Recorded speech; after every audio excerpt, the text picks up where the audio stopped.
You were there with Odell at the beginning of his career, covering him when you were covering the Giants. And last night we talked so much about Matt Stafford and what that game meant to him. But you know that's a night that Odell has waited his entire career for. Yeah, he hasn't done much winning. This is what do we say, the third time he's ever been on a team that finished the season with a winning record. Yes. And one of them was last year's Browns that he didn't end up finishing the season with them because he was hurt. So, the first time the Giants had that 11-5 year, and then they all went to Miami and the boat and all that kind of stuff, and they got beat in Green Bay. That was his only playoff game. So obviously that left a sour taste in his mouth. Look, he has always said, and he's kind of backed it up, right? Like any issues he's had, the frustrations he's had have been because of losing. Right. And I think, he's a big part of what's going on there. They're winning. It's Los Angeles. He seems very happy. And then we can spin it. Go ahead, Marcus. I'm just grateful that I never lived in a world where I thought OBJ couldn't play receiver anymore. I'm just so grateful that I decided not to become a part of that dumb, stupid tone of,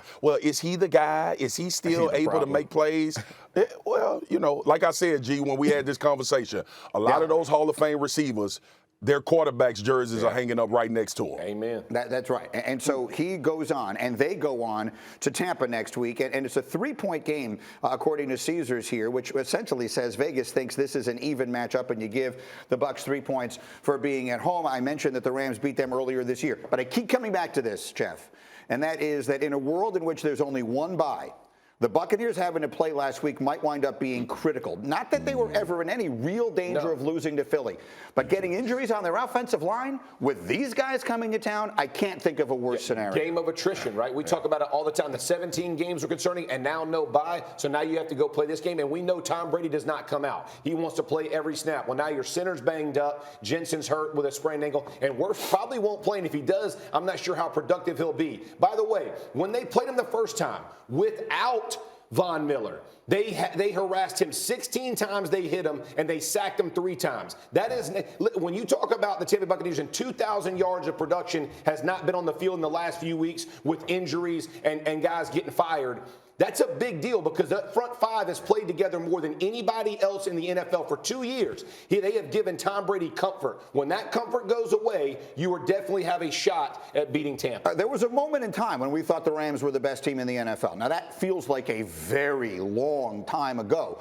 But it is all about playing your best at the right time. And so, Neek, is this a good, I should say it differently, is this a bad matchup for Brady? Yeah, it absolutely is. And at this time, because we know that last year the Bucs were like uncommonly healthy, and we know this year the opposite is true. Yeah. And the most important thing I think about those offensive linemen being missing is it shrinks the playbook for Tom Brady. Yeah. He's not a spring chicken, as we all know. Though he's throwing the ball as well as he has before, it doesn't change the fact that them bones and ligaments are getting a little bit older. He's not going to take any hits that he can't. So they're not going to be calling all the deep downfield passes, which is what Mike Evans isn't a short area kind of get busy type of guy. And despite what you may think about a guy like Scotty Miller, neither is he. Right. He needs to stretch the field. And so it's interesting what it's going to do to their final thought. In that short passing game, Leonard Fournette was heavily involved in that. If he doesn't make it back for this game, or if he's not 100%, because there's a difference. Yeah, you could play. Between playing and playing. And playing.